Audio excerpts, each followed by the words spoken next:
Halo sahabat sehat, berjumpa lagi dengan saya Sultan. Di video sebelumnya kita membahas dan mempraktekkan bagaimana caranya atau gerakan-gerakan yang bisa dilakukan oleh penderita stroke secara mandiri. Nah, di video kali ini kita akan membahas dan mempraktekkan bagaimana gerakan-gerakan penderita stroke tadi dilakukan dengan bantuan orang lain, mungkin dengan perawat atau dengan keluarga sendiri. Ingin tahu kelanjutnya bagaimana? Kita lihat videonya. Nah, sahabat sehat, jika di video sebelumnya dilakukan dengan bantuan tangannya sendiri, nah di video kali ini kita akan lakukan dengan bantuan orang lain. Oke, yang pertama kita lihat dulu kondisi yang stroke atau kondisi yang terganggu motoriknya. Yang pertama, biasanya orang dengan gangguan motorik ada yang lemas dan ada juga yang gegem. Ada yang kaku, menggenggam. Nah, kita kalau yang lemas ya ini tidak perlu dilemaskan lagi karena sudah lemas. Kita akan praktekkan ke yang genggam ya, seperti genggam. Nah, menggenggam. Bagaimana dengan yang menggenggam dan kaku seperti ini biasanya? Kaku seperti ini. Nah, dengan yang kaku seperti ini, yang perlu kita perhatikan adalah menarik dulu persendian atau sikunya, ya, sikunya. Ditariknya seperti apa? Kita boleh pegang seperti ini. Jangan ditarik seperti ini ya, karena kalau ditarik seperti ini bisa menyebabkan cedera di bagian shoulder, di bagian pundak atau di bagian yang lain, ya, termasuk otot yang ada pada bagian ribsnya, bagian dadanya. Kita pegang, di seperti ini. Oke, baru kita tarik, perlahan-lahan tariknya, karena ini biasanya kaku, apalagi untuk pertama-pertama. Ya, mungkin agak kesakitan pada awalnya, tapi kalau kesakitan makanya kita harus gerakan dengan perlahan. Perlahan, perlahan. Nah, baru setelah kira-kira lurus, itu ditahan. Ya, kita tahan selama beberapa detik, sahabat sehat. Nah, baru nanti dikembalikan lagi. Nah, kita lihat. Biasanya, meskipun balik lagi, dia penderita stroke itu nggak langsung seperti tadi. Biasanya di sini, begitu kita tarik seperti ini, beberapa detik biasanya balik lagi, tapi nggak sampai penuh seperti yang tadi. Nah, setelah lurus seperti ini, baru kita tahan sampai 10 detik paling tidak ya, kurang lebihnya seperti itulah. Lalu terus seperti itu dengan gerakan yang sama diulang sebanyak 10 kali. Jadi tapi menariknya perlahan, tarik perlahan, ditahan 10 detik, baru dibalikin lagi. Nah, itu diulang sebanyak 10 kali. Nah, setelah 10 kali, oke, kita tahan di sini tangannya. Jadi jangan dibalikin lagi ke atas, ditahan di sini tangannya. Nah, kita latih supaya bisa membalikkan. Jadi yang telapak tangannya di atas, kita balik supaya punggung tangannya berada di atas, ya. Jadi satu, perlahan sekali, perlahan sekali. Nah, megangnya bagaimana megangnya? Megangnya nggak boleh di wristnya ya, nggak boleh di pergelangan tangannya. Jadi megangnya di bagian lengannya saja. Nah, nggak boleh begini nih megangnya. Nanti ke pelintir nanti. Jadi dipegang bagian ujungnya, pelan-pelan diangkat sedikit, diputar perlahan sekali mutarnya. Baru ditempatkan seperti ini. Nah, ditahan juga sebanyak 10 detik. Dibalik lagi. Dibalik lagi. Ditahan lagi, baru dibalik lagi seperti ini. Sama pengulangannya, 10 detik untuk ditahannya, sahabat sehat. Nanti diulangi sebanyak 10 kali. Oke, setelah posisi telapak tangannya di bawah dan punggung tangannya ada di atas, kita tahan berapa detik seperti ini, baru kita angkat sedikit dan kita melatih bagian pergelangan tangannya. Bagaimana cara melatihnya? Dipegang dulu, tangannya dari bawah, jempolnya diletakkan di, ini kan pergelangan tangan, kira-kira 2 jari dari pergelangan tangan, seperti ini. Nah, supaya bisa tertahan, jadi tidak menyebabkan dislocation di sini. Terus kita angkat sedikit. Diangkat seperti ini perlahan-lahan. Untuk penderita stroke yang sudah agak lama, mungkin ini sedikit sakit, tapi ditahan dan pelan-pelan untuk yang membantu. Ditahan, baru dilepaskan lagi. Sama, ditahannya 10 detik, diulangi sebanyak 10 kali. Oke, sama seperti ini.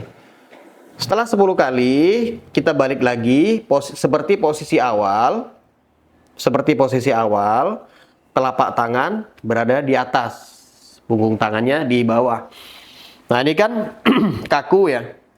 Bagaimana cara membukanya? Kita nggak boleh membuka dengan satu, misalkan seperti ini, kita buka satu begini, nggak boleh.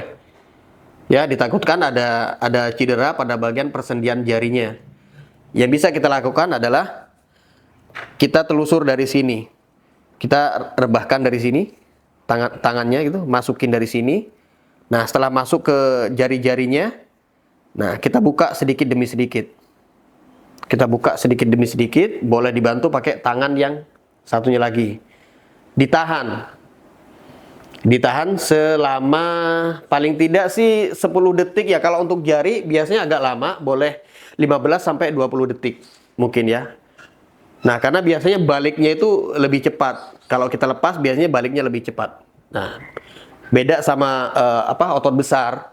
Kalau otot besar baliknya biasanya lumayan lama. Nah, setelah balik seperti ini, kita ulangi lagi seperti gerakan yang tadi. Kita masukin dulu jari kita. Maaf. Kita masukin dulu jari kita seperti ini. Oke, setelah masuk nih seperti ini, sudah masuk seperti ini di bagian jarinya, kita buka tangannya. Kita buka perlahan-lahan, lalu dibantu pakai tangan yang satunya. Ditahan paling tidak 15 sampai 20 detik. Memang lumayan sedikit lama daripada ini otot besarnya. Itu dilakukan sebanyak bisa 10 kali, bisa 15 atau berapa kali sahabat sehat yang bisa lakukan. Sesukanya, disesuaikan waktunya ya. Disesuaikan waktunya aja. Nah, setelah dari siku, pergelangan tangan dan jari sudah terlatih. Nah, ini memang lebih seperti terbalik ya. Kalau untuk mandiri kan di video sebelumnya kita lakukan dari shoulder, dari atas ke bawah. Jadi dari sini dulu, dari sini, sini baru sini. Nah, kalau untuk yang dibantu sama orang lain, ini memang sedikit terbalik. Jadi kita lakukan dari sini untuk ngebuka biar untuk kakunya tadi, biar ngebuka bagian sikunya, baru turun ke bawah. Turun ke pergelangan tangan sama jari. Nah, setelah posisi seperti ini, setelah posisi bisa ke bawah, ya syukur-syukur terus bisa lurus seperti ini. Tapi biasanya masih seperti balik sih. Tapi nggak apa-apa, nanti kan gerakannya bisa diulang.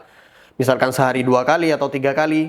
Saya sarankan sesering mungkin latihan tuh. Sesering mungkin, bisa 3 kali atau 4 kali tidak masalah. Yang penting ditanya sama penderita struknya. Ketika dia sudah mulai merasa kesakitan, maka itu gerakan tidak boleh dipaksakan, ya.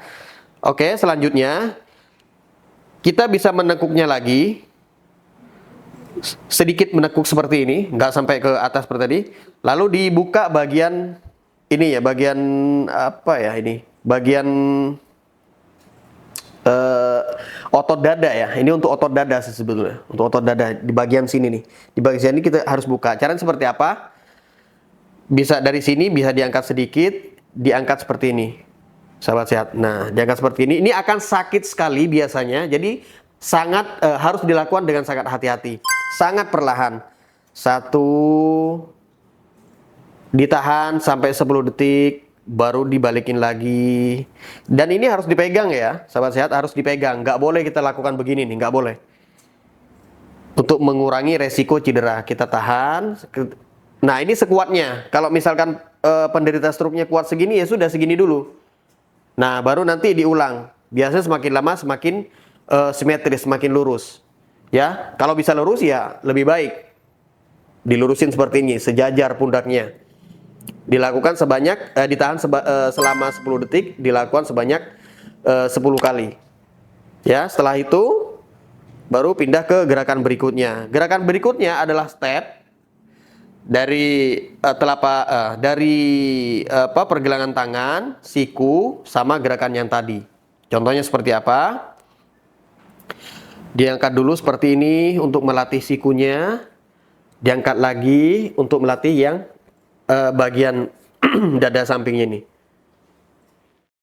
Ya, ditahan selama 10 detik. Turun lagi. Nah, ini turunnya nggak boleh dilepas. Ya, nggak boleh dilepas. Jadi, turunin lagi, terus ditarik lagi ke bawah. Nah, ini sudah jadi beberapa gerakan yang tadi itu digabung menjadi satu. Tarik lagi balikin lagi ke atas. Tarik lagi, ditahan 10 detik. Ya. Diturunkan lagi, dikembalikan lagi. Nah, gerakan yang terakhir, nah ini boleh dipakai ketika penderita stroke atau pasiennya itu sudah rilis atau sudah rileks bagian pundaknya. Nah, ini kita bisa ke atas, diangkat ke atas seperti ini. Baru terakhir bisa dibantu ini tangannya dibalik, teman-teman. Kita balik seperti ini, terus yang sini kita dorong ke atas. Nah, kalau merasa kesakitan, itu kita jangan diterusin. Misalkan seperti ini udah sakit, ya sudah seperti ini aja dulu. Tapi gerakan diulang-ulang. Semakin sering mengulang gerakan, maka ototnya akan lebih elastis nantinya. Nah, baru dibalikin lagi ke posisi yang tadi. Balik lagi, balik lagi. Jadi ini kombinasi dari gerakan-gerakan awal yang tadi. Oke, balik lagi. Sikunya ditutup. Lengannya dibuka. Ganti tangan. Dorong. Tutup lagi. Tutup lagi. Tutup lagi. Begitu sebanyak 10 kali diulangnya. Repetisi penahanan atau durasi penahanan itu biasanya memang 10 detik. Idealnya 10 detik, kecuali jari. Jari itu harus lebih lama, bisa 15 atau sampai 10 detik dalam satu gerakan. Nah, itu untuk latihan tangannya. Nah, biasanya selain tangan yang kaku, biasanya kaku yang dari tangan itu bisa juga kaku di bagian pundak. Tidak ada salahnya juga kita melatih otot leher. Jadi otot lehernya bagaimana? Ya biasanya pasien itu akan lebih mandiri untuk gerakan leher. Ya sudah, tinggal toleh sampai terasa mentok di bagian otot sini, otot leher sama pundak. Nah, baru dibalikin lagi. Toleh, dibalikin lagi. Diulang-ulang ya sesukanya pasiennya, sesuka penderitanya, karena ini biasanya bisa dilakukan secara mandiri.